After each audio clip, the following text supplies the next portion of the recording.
चलिए दोस्तों, हम निकल चुके हैं पापा का 74th बर्थडे सेलिब्रेशन के लिए और अभी हम पहुंचे हैं शिवाजी स्टेडियम, जहां पापा को व्हील चेयर भी अवेलेबल हो गई। और सबसे अच्छी बात यह है कि आपको अब सब जगह जो ओल्ड एज हैं उनको वहां पर व्हील चेयर मिल जाएगी। और अब यहाँ से पकड़ दी हमने एयरपोर्ट लाइन और यहाँ पहुँचे हैं, हम लोग बैठे और अब हम लोग जाएंगे इंदिरा गांधी एयरपोर्ट। तो तब तक हम लोग बस बातें कर ही रहे थे, तभी अप्रॉक्सीमेटली 25 मिनट में 20-25 मिनट हम लोग पहुंच गए थे। और पहुंचने के बाद हम लोग पहुंचे हैं एयरपोर्ट पर। एयरपोर्ट के बाहर भी बहुत अच्छी फैसिलिटीज़ थी, तो हमें फ़्लाइट तक पहुंचने के लिए फिर व्हील चेयर मिल गई थी और उसके बाद आगे हम पहुंचे थे। अच्छा, पहुंच तो गए, फिर हम लोग फिर वेट करने लग गए थे वेटिंग एरिया में। अच्छा, कोइंसिडेंट देखो कि व्हील चेयर भी हमें 74 नंबर की मिली, जो हम पापा का बर्थडे सेलिब्रेट के लिए निकले हैं 74। उसके बाद हम लोग पहुंच गए थे फ़्लाइट के अंदर और हमने थोड़ी मस्ती करी। तो जब तक हम लोग अपनी सीट पर सेटल हो ही रहे थे, तो फिर दीदी भी अपनी बात करने लगी घर पर, जिया जी को, बच्चों को, सबको बताने लग गए। भाई और छोटे वाली दीदी बहुत एक्साइटेड थे, क्योंकि इनफैक्ट पापा हुई, क्योंकि फ़र्स्ट टाइम फ़्लाइट पे बैठे थे। बड़ी दीदी बैठ तो चुकी है, पर अभी तक जो है इनसे सीट बेल्ट नहीं लग रही है। आई मुझे मुंह से ही अपने इफ़ेक्ट्स निकालने पड़ रहे हैं जो फ़नी वाले होते हैं, क्योंकि मुझे आइडिया नहीं है कि जो फ़नी इफ़ेक्ट्स जो हैं वो कैसे लगेंगे, कहाँ लगेंगे। तो भाई और दीदी दोनों बहुत एक्साइटेड थे जो व्यू कैप्चर कर रहे हैं, और मुझे उन्हें कैप्चर करना पड़ रहा है क्योंकि मैं ऑलरेडी सब कैप्चर कर चुका था फ़िलहाल तो। और एक तो सबसे बड़ी बात ये थी कि रनवे पर हम लोग निकल तो चुके थे, पर काफ़ी देर तक रनवे पर फ़्लाइट घूमती रही, चलती रही। ऐसा लग रहा था कि हमें बाय रोड लेके जाएंगे। अच्छा, तो फाइनली हम लोग उड़ान भर चुके थे, तो हम पहुंच चुके थे गया एयरपोर्ट, जहां पर पापा को व्हील चेयर अवेलेबल हो गई थी।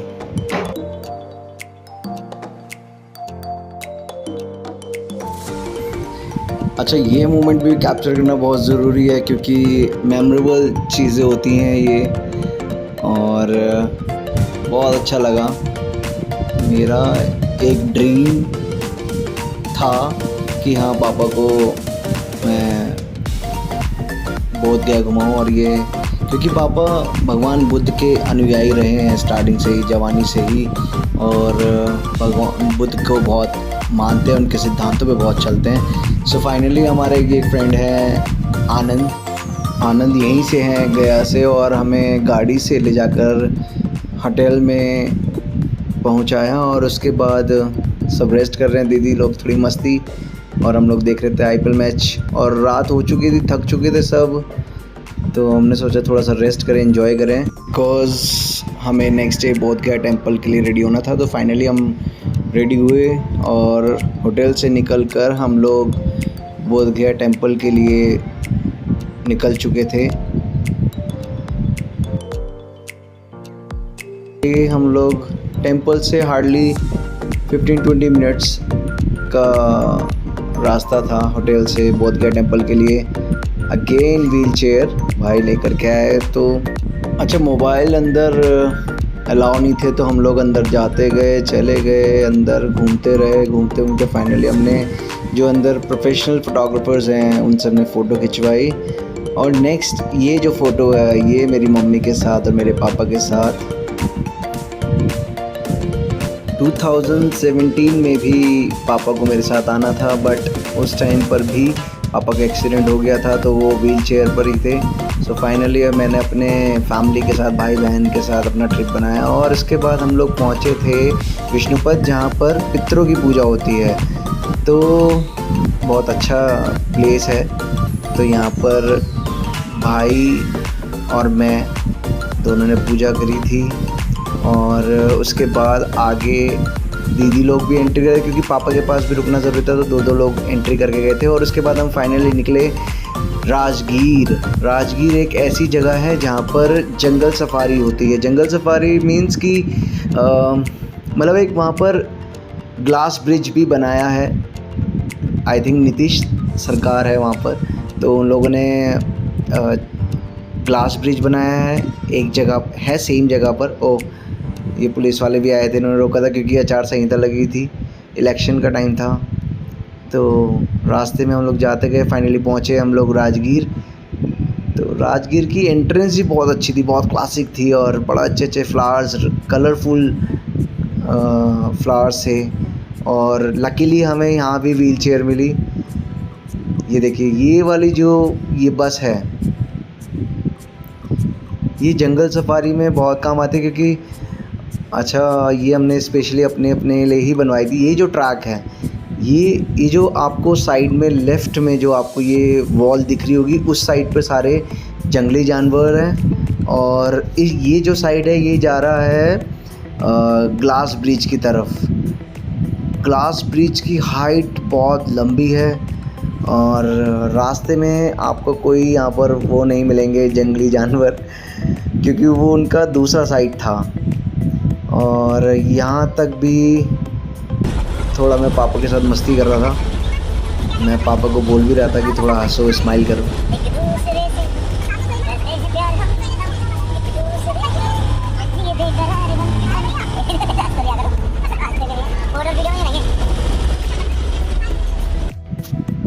मैं पापा को बोला कि अरे हंस तो लिया करो, थोड़ा तो हंसो, हंस के दिखाओ। तो मतलब मैं कह रहा हूँ ऐसे करो, वो भी नहीं कर रहे। अरे यार, पापा का भी अलग ही स्वैग है।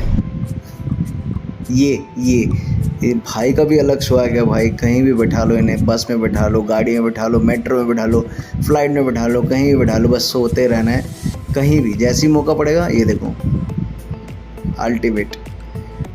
तो फाइनली हम लोग पहुँचे ग्लास ब्रिज की तरफ। यार ये यहाँ पर पापा को और भाई को हमने थोड़ा स्टे करा दिया था, एक वेटिंग एरिया था, क्योंकि ये थोड़ा हाइट पे था।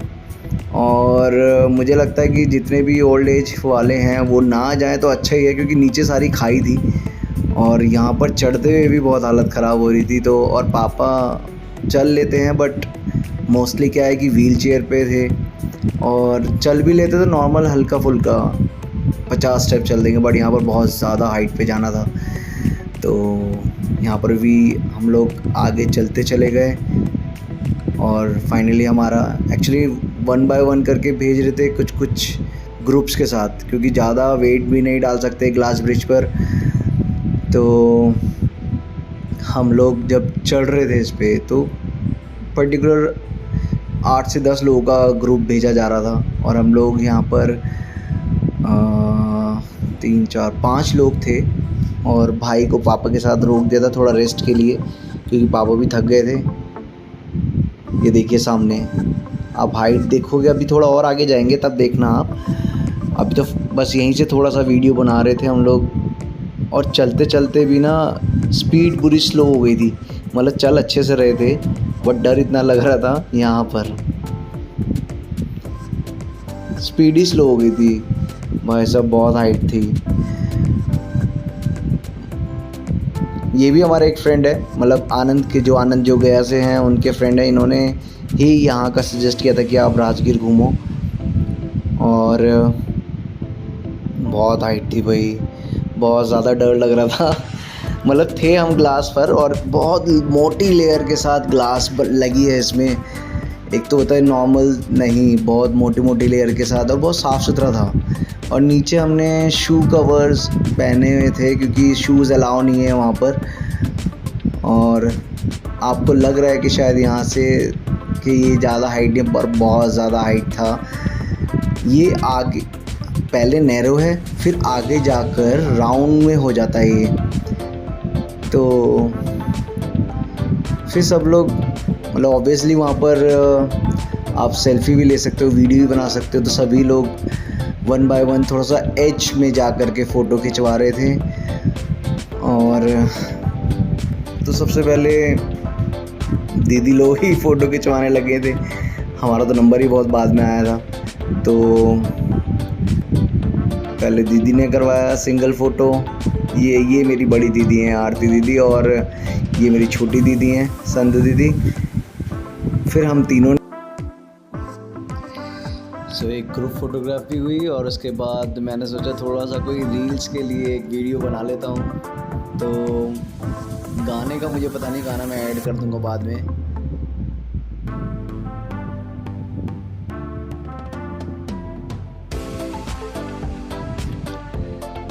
तो इसके बाद हम लोग वापस नेक्स्ट जो था वो था मेन जंगल सफारी का मेन पार्ट, जहाँ पर सारे जंगली जानवर थे। तो हम लोग वापस से पहुँचने के बाद हम लोग यहाँ पहुँचे नेक्स्ट बस में। और ना अब आप जो ये हमारे साथ आगे गाइड बैठा है वो आपको सारी इन्फॉर्मेशन बताएंगे नेक्स्ट के लिए। तो बहुत आराम से सुनना, क्योंकि बहुत मेन इन्फॉर्मेशन देंगे, बड़ी अच्छी इन्फॉर्मेशन देंगे।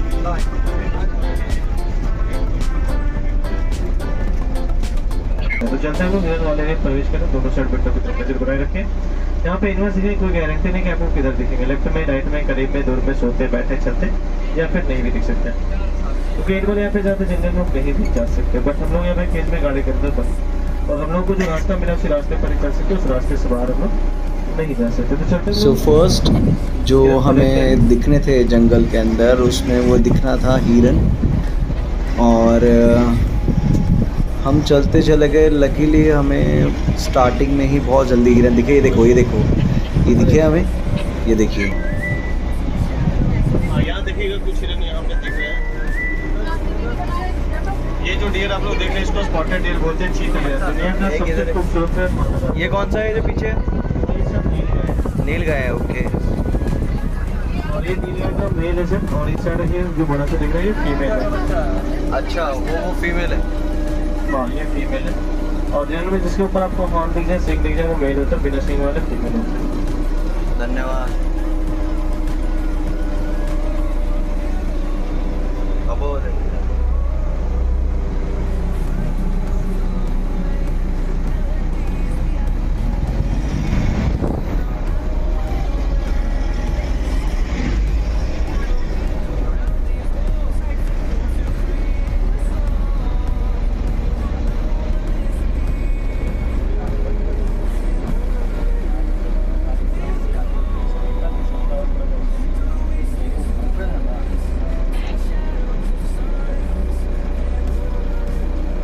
तो डेयर का फेंसिंग देखने में छोटा लग रहा होगा, ये तो एनिमल्स के हिसाब से उसकी फेंसिंग लगाई गई है, किसी का छोटा, किसी का बड़ा, और किसी के फेंसिंग के ऊपर आपको सोलर वायर देखने को मिलेगा।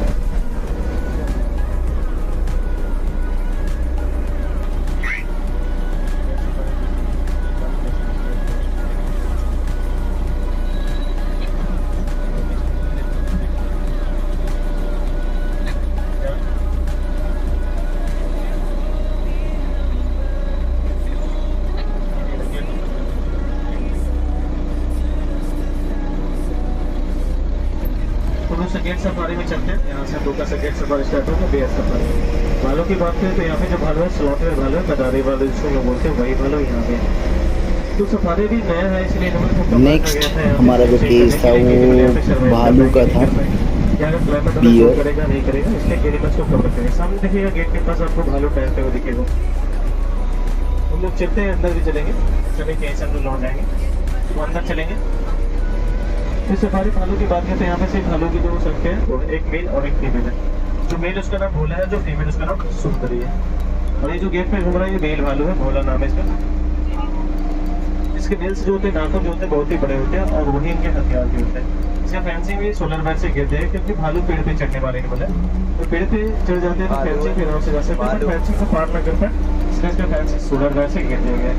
तो पार करने की कोशिश करेंगे, जिससे लाइट का झटका लगेगा वो नीचे आ जाएगा, बाहर नहीं जा पाएंगे। तो चलते हैं, देखते हैं यहाँ पे भालू को। तो भालू जो होते हैं बहुत ही खतरनाक होते हैं, बहुत ही ज्यादा डेंजर होते हैं।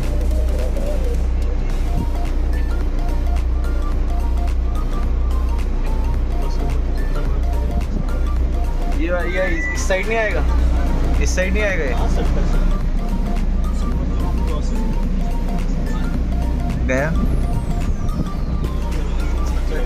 वापस आ जाएगा इधर?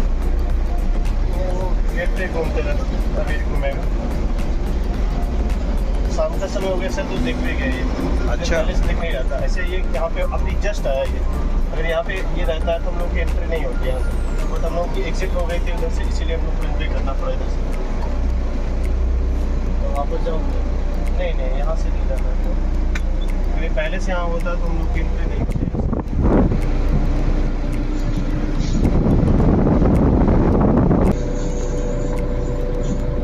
उड़ीसा में तो रोड पे दिखते हैं। हाँ, उड़ीसा से वहाँ भी बहुत ज़्यादा माल है। सबसे ज़्यादा इंडिया में उड़ीसा में फल है। जो स्लॉटिंग फल है उड़ीसा में सबसे ज़्यादा है। ज़्यादा बाइक ड्राइवरों को मारते हैं तो फटाक से। और ये बहुत ही ज़्यादा खतरनाक भी होते हैं। ये पूरे बस को फाड़ने का कदम रखता है। जंगल में टाइगर भी इससे सामना नहीं कर पाएगा, इतनी ज़्यादा ताकत होती है। तो जैसे दोपहर का समय होता है तो एनिमल्स धूप में नहीं निकलते हैं, ज़्यादा सो जाते हैं कहीं ना, तो उस टाइम पे देखना थोड़ा मुश्किल हो जाता है एनिमल्स को खाते। इसका खाना पीना फीडिंग एरिया एक बनाया गया है जिसके अंदर सामने को खाना दिया जाएगा। पूरे दिन ये जंगल में होकर सामने अपने आप पहुँच जाते हैं। ये 6 बजे करीब अपने फीडिंग एरिया के पास चले जाएंगे। जैसे जंगल में जो भालू खाते हैं, चींटी और दीमक खाते हैं, एंड्स एंड टर्माइट, उनका फेवरेट भोजन होता है जंगलों में। मतलब एक पेट का रुकते पर सिर्फ चींटी दीमक को खाकर भालू पूरा करता है।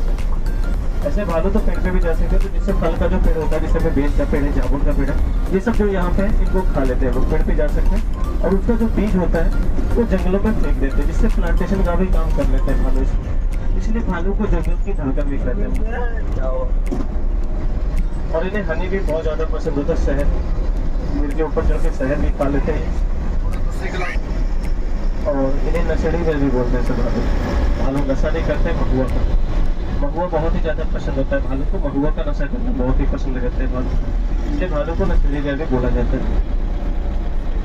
और ये जो भालू जो होते हैं स्लॉटर, इनका जो लाइफ स्पैन होता है वो 25 से 30 साल का होता है। पर जू में सफारी में इनका लाइफ बढ़ जाता है क्योंकि अच्छे से फीड कराते हैं, कोई इनका शिकार कर नहीं सकता।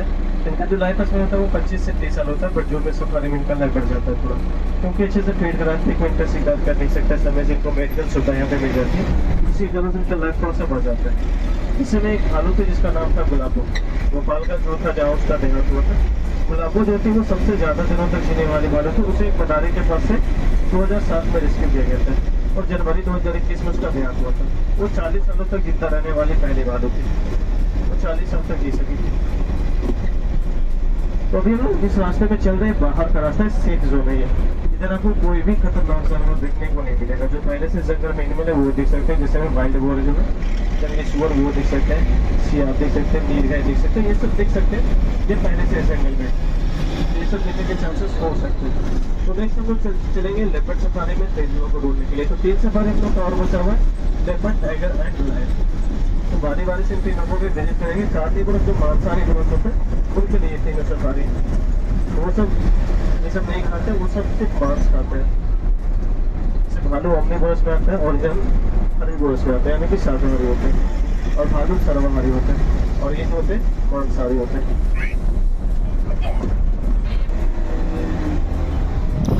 सो नेक्स्ट केस जो है वो लेपर्ड्स का था।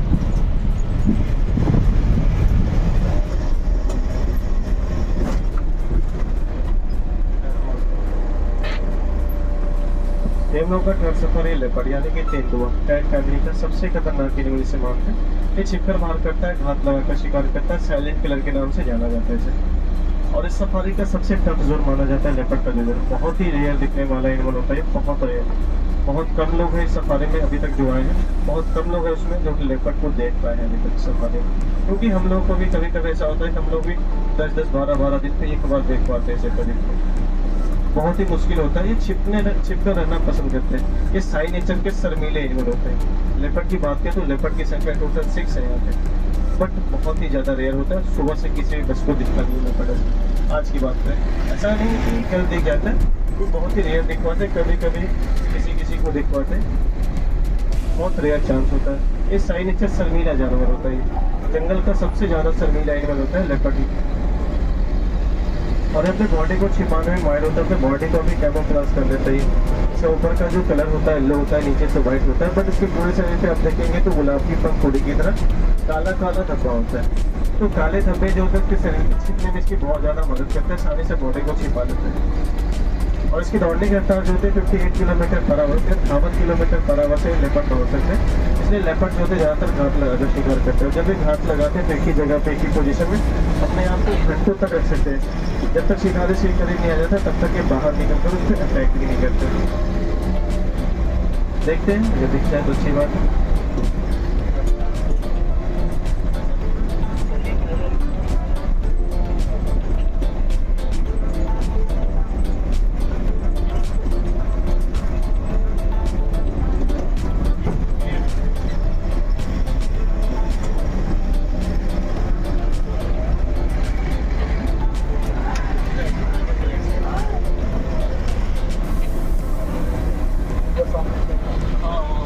लेपर्ड दिख रहा है, उसको देख लेते हैं। पानी पीने के लिए शायद वो जा रहा है पॉन्ड की तरफ। माइक पे बोलो, माइक पे बोल दो।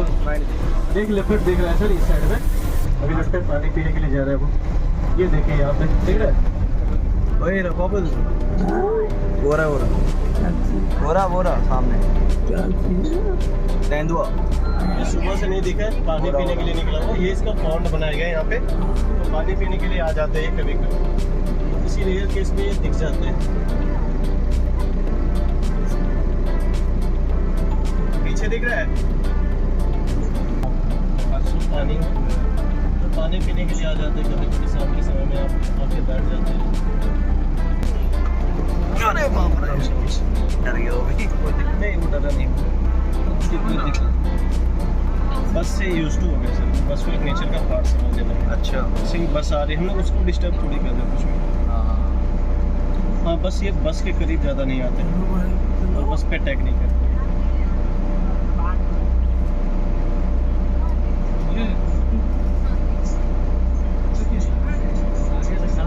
और जबकि पानी बहुत कम यूज करता है। अगर विंटर मौसम होता है तो 6-7 दिन पर एक बार पानी पीते हैं। अच्छा, गर्मी ज़्यादा है जिसके कारण से ये पानी पीने आ गए हैं। पूरा ज़्यादा भी नहीं है पानी। यहाँ पर कैसे आता पानी? ये देखिए सर, पाइप लगा हुआ है यहाँ पे, दिख रहा है ब्लैक से। अच्छा, पत्थर में इसी से अगर मोटर चलता है तो इसी से चालू करते जाता है, पानी इस पे आ जाता है। लकीली देख के रहे। सुबह से नहीं दिखा किसी को। हम लोग बहुत लकी थे कि जितने भी जंगली जानवर थे वो सुबह से किसी को नहीं दिखे थे, तो हमें सारे दिख गए थे। डर गया था। हाँ, पत्थर पे टाक करना था। पत्थर पे आवाज़ किया होगा। आवाज किया ना बाहर में। अच्छा, हाँ टायर।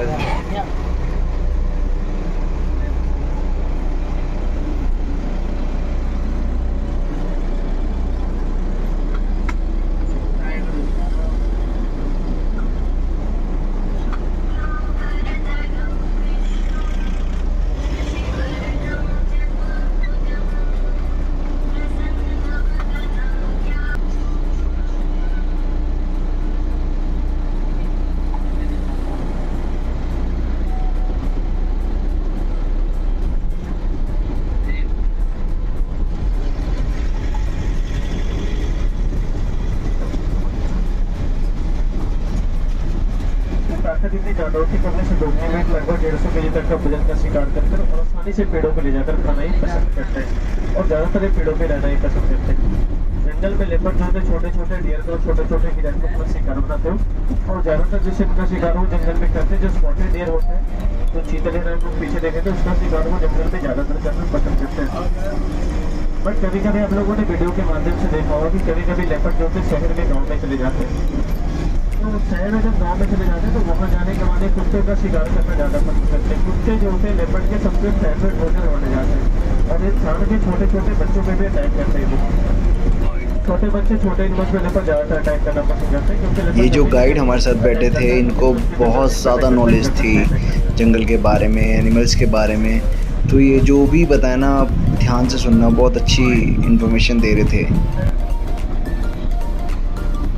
नेक्स्ट जो हमें देखने को मिला वो था चीता, टाइगर।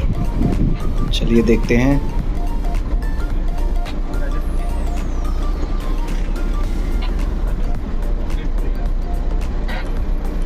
ये जो हम लोग का कौन सफारी है, टाइगर सफारी। टाइगर की बात करें तो यहाँ पे टाइगर 4 है, जिसमें से 2 मेल और 2 फीमेल है। बट टाइगर जो होते हैं सोलिटरी एनिमल है, अकेले रहने वाले एनिमल होते हैं।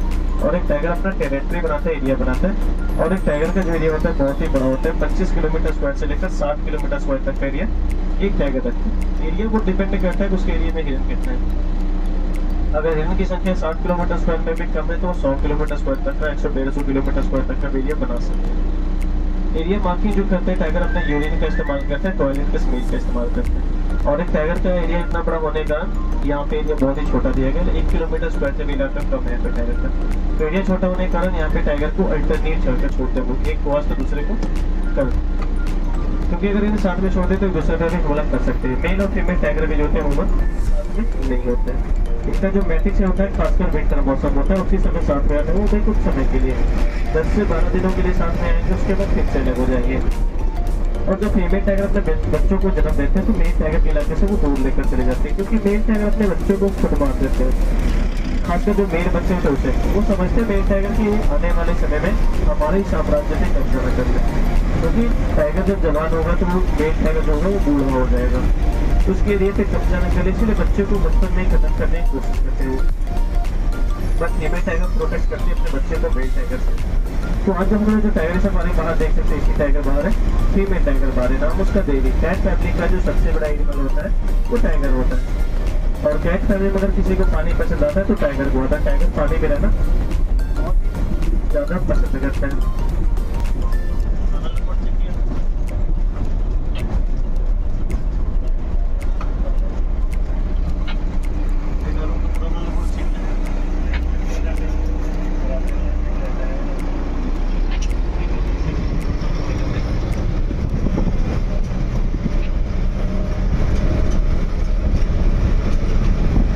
सबका तो अपना एरिया बनाना, अपना क्या करिए, कोई उसमें कंट्रोल नहीं कर सकता।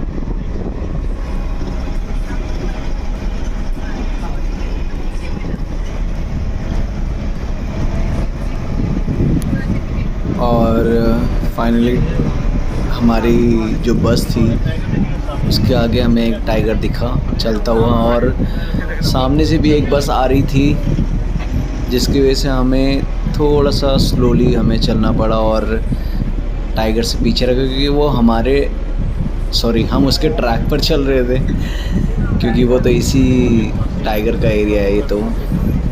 तो हमें दिखा, ये देखिए टाइगर ऊपर चल रहा है, सामने एक पक्षी है ना, सामने उसके लिए परेशान है।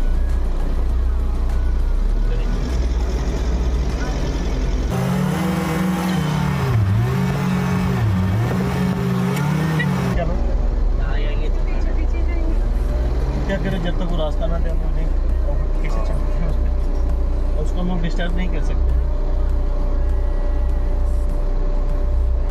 क्योंकि उसके अंदर अगर डर बन जाएगा कि गाड़ी से खतरा है हम लोगों को, तो वो फिर दिखेगी भी नहीं। अगर हम लोग देख पा रहे हैं तो इस रीजन से देख पा रहे हैं क्योंकि उसको डर नहीं है हम लोगों से, बस यही बात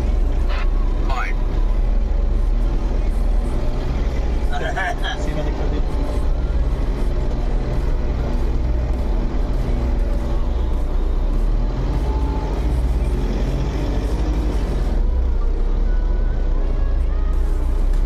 रास्ते रोक दिया था, उस साइड से निकल जाएंगे। क्या बढ़िया हो गया, सामने से बना लिए। ये रहे बहुत सारे टाइगर्स।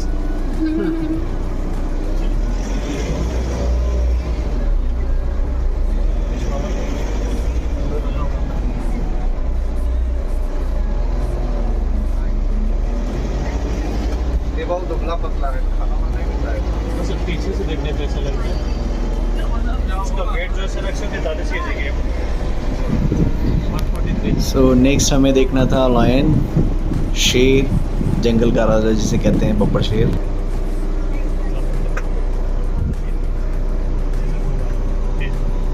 हम लोग का लास्ट जोन है लायन सफारी। लायन की बात करते हैं, यहाँ पे जो लायन रखे गए एशियाटिक लायन में को रखा गया, जिसकी संख्या पूरे इंडिया में 674 है, 674 है पूरे इंडिया में। और सबसे ज़्यादा देखने को कहीं मिल सकता है आप लोगों को तो गुजरात का गिर है, वो गिर फॉरेस्ट जो कि एशियाटिक लायन के लिए फेमस है। और यहाँ जो लाइन है उन्हें भी गुजरात से लाया गया था, जिसके बदले बिहार से पटना जू से एक राइनो को दिया गया था, गैंडे को, जिसके बदले में हमें यहाँ लायन मिले। तो शेर और शेरनी पहचानने का तरीका आप जानते होंगे। शेर की गर्दन पे मेच होते हैं, बाल होते हैं, शेरनियों की गर्दन पे नहीं होते। उनके टेस्टिकल पार्ट्स को भी देखकर पहचान सकते हैं कौन मेल है कौन फीमेल। तो चलते हम लायन को ढूंढते हैं।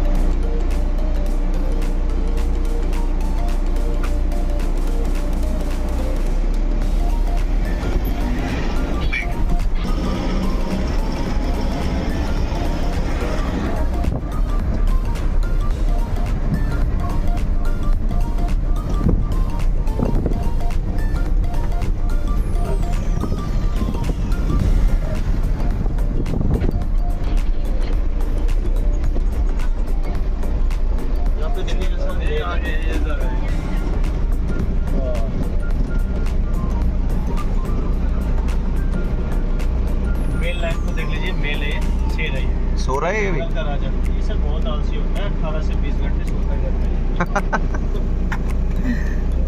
ये भी इतने टाइम पे सोते हैं? ये भी शेर आलसी हो रहा है। देख लीजिए इसको, फिर फीमेल को भी आपको दिखाते हैं। फीमेल थोड़ा दूर में है। अच्छा, हमें तो दिख रही है। चलो पहले इसको देख लीजिए, उसके बाद चल रहे हैं। देखने दो, तो उन लोगों ने पैसे दिए देखने के। हाँ देखिए जैसा फीमेल वहाँ पे बाउंड्री के पास बैठी हुई है, ठीक है। हाँ,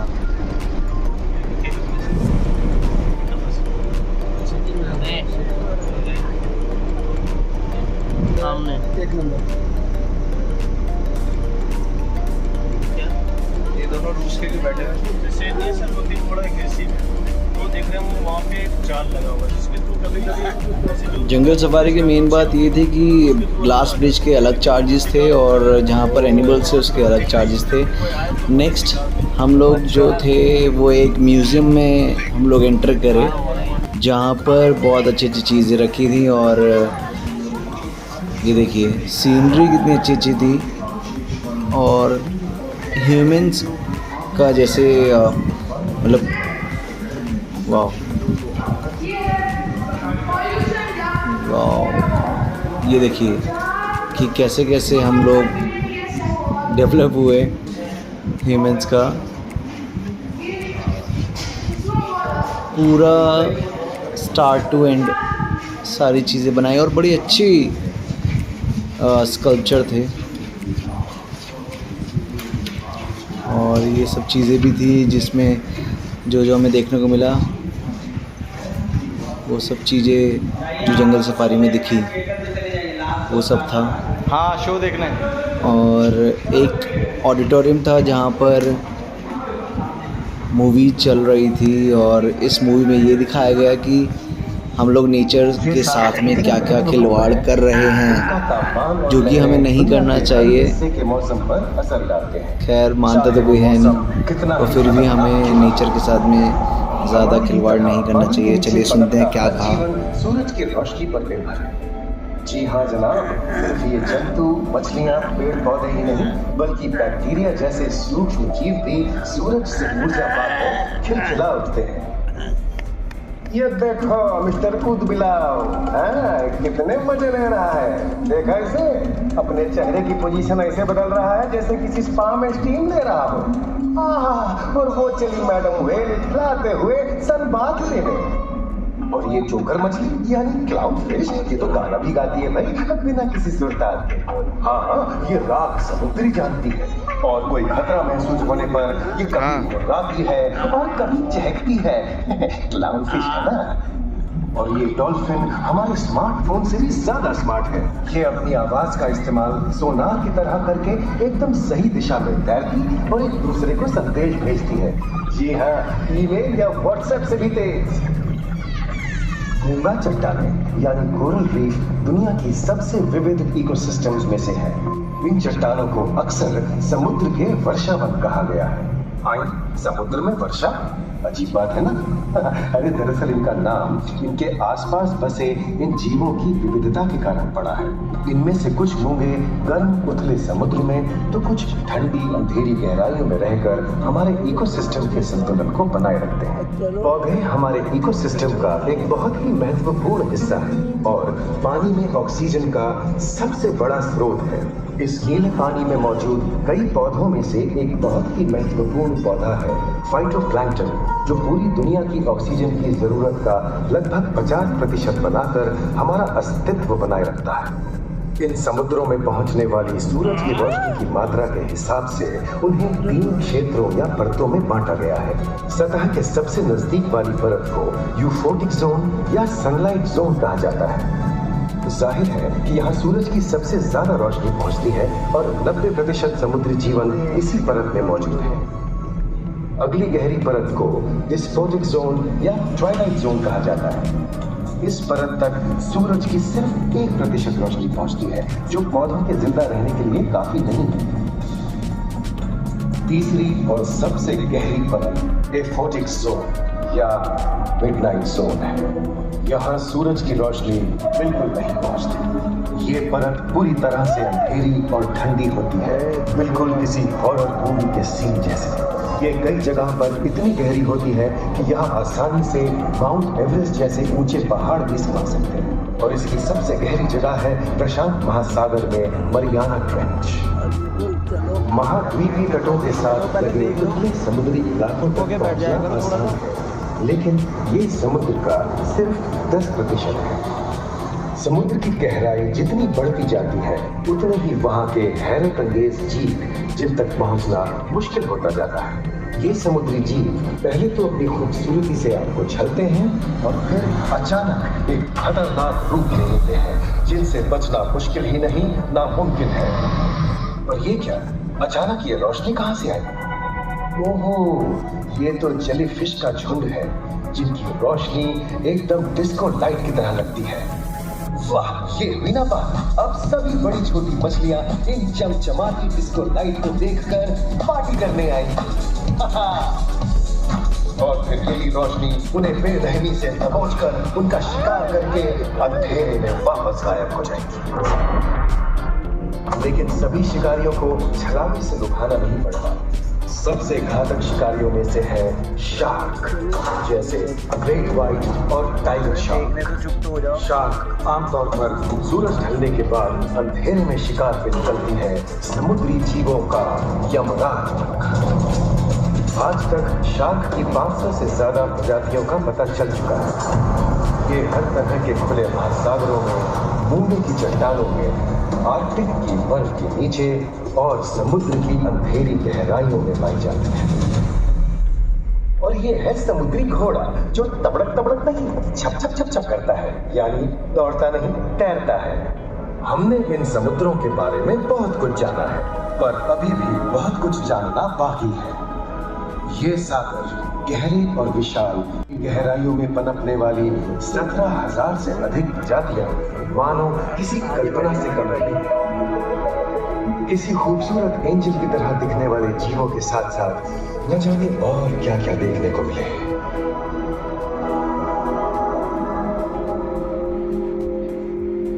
इन विशाल सागरों के इकोसिस्टम इनके बाहर तक फैले हैं।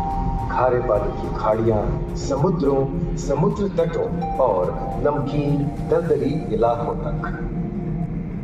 मानव जाति दशकों से प्लास्टिक, जहरीले रसायन, तेल और ऐसी कई चीजों को पानी में बहाकर समुद्रों को नुकसान पहुंचा रही है। कई समुद्री जीवों या मछलियों की दर्दनाक मौत और उनकी इस तड़प का जिम्मेदार हमारी मानव जाति ही है। पिछले कुछ दशकों में वैज्ञानिक पैमाने पर सामने आए खतरों में से एक बड़ा जलवायु परिवर्तन है, जिससे महासागर गर्म हो रहे हैं और ग्रीन हाउस गैसों की अधिकता और ऑक्सीजन की कमी के कारण इन समुद्रों का अम्लीकरण हो रहा है। सागरों के इस तरह गर्म होने से पानी का स्तर बढ़ गया है और बर्फ की चादर पिघल रही है। इस विनाशकारी बदलाव के परिणाम स्वरूप समुद्री जीवन खत्म हो रहा है और पूरे इकोसिस्टम के लिए ऐसे खतरनाक हालात हम ही पैदा कर रहे हैं। हमारी आने वाली पीढ़ी का भविष्य इस बात पर निर्भर करता है कि क्या हम आज अपने निजी जीवन से प्लास्टिक को हटाने जैसा छोटा कदम उठा सकते हैं, या फिर हम बड़े स्तर पर सख्त नियम बनाकर उन्हें लागू करें जिससे समुद्री संसाधनों का दोहन व प्रदूषण कम हो। याद रखिए, बात हमारे अस्तित्व की है, तो बदलाव की शुरुआत भी हमें ही करनी है। नाइट की हमारी ट्रेन थी वैसे ही, और मॉर्निंग 10 या 11 AM हम लोग दिल्ली के पास पहुंच गए थे। और दोस्तों अलग ही मज़ा है फ़्लाइट का भी, ट्रेन का भी, तो सबका मज़ा लेना चाहिए। और हम लोग फाइनली पहुंच गए थे पापा के बर्थडे वाले दिन।